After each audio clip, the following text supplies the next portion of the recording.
রাজধানী ঢাকার ধুলো আর গাড়ির হর্নের কোলাহলের মাঝে দাঁড়িয়ে আছেন দুই বৃদ্ধ মানুষ। বলি রেখা পরা মুখ আর কাপা কাপা হাত দুখানি একসাথে প্রসারিত হয়েছে একটুখানি সাহায্যের আশায়। এই বৃদ্ধ দম্পতি কেবল ভিক্ষা করছেন না, বরং তারা একে অপরের হাত শক্ত করে ধরে আছেন।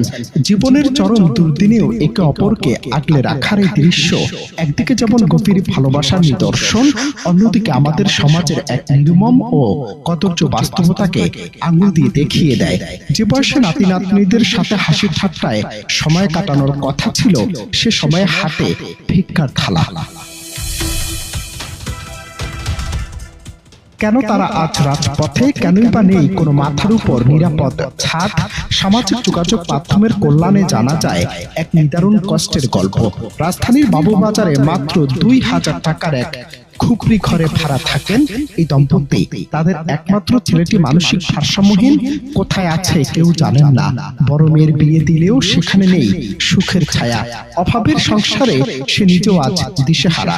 তাই নিজের অসুস্থ শরীর আর ক্ষুধার জ্বালা মেটাতে লজ্জার মাথা খেয়ে ভিক্ষার ঝুলি হাতে রাস্তায় নেমেছেন এই বৃদ্ধ দম্পতি।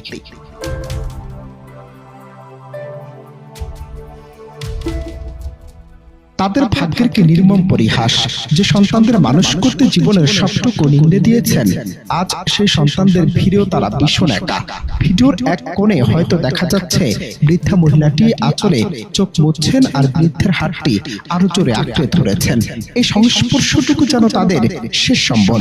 বারবার প্রশ্ন জাগে, আমাদের সমাজকে এতটাই সংবেদনশীলতাহীন হয়ে পড়েছে? কি এমন দূরত্ব তৈরি হলো যে শেষ জীবনে সে বাবা মাকে পথের পাশে দাঁড়াতে হলো?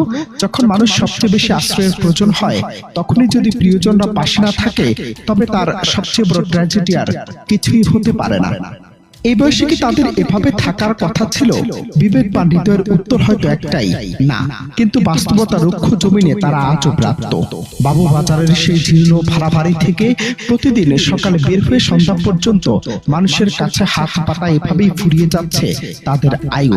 যারা একদিন পরিবারকে আগলে রেখেছিলেন, আজ তারা নিজেরাই একটুখানি ভাতের জন্য পথের ভিখারি। আমাদের চারপাশে এমন অনেক জীর্ণ মুখ লুকিয়ে আছে, যারা স্রেফ একটুখানি মমতা আর আশ্রয়ের জন্য হাহাকার করছেন।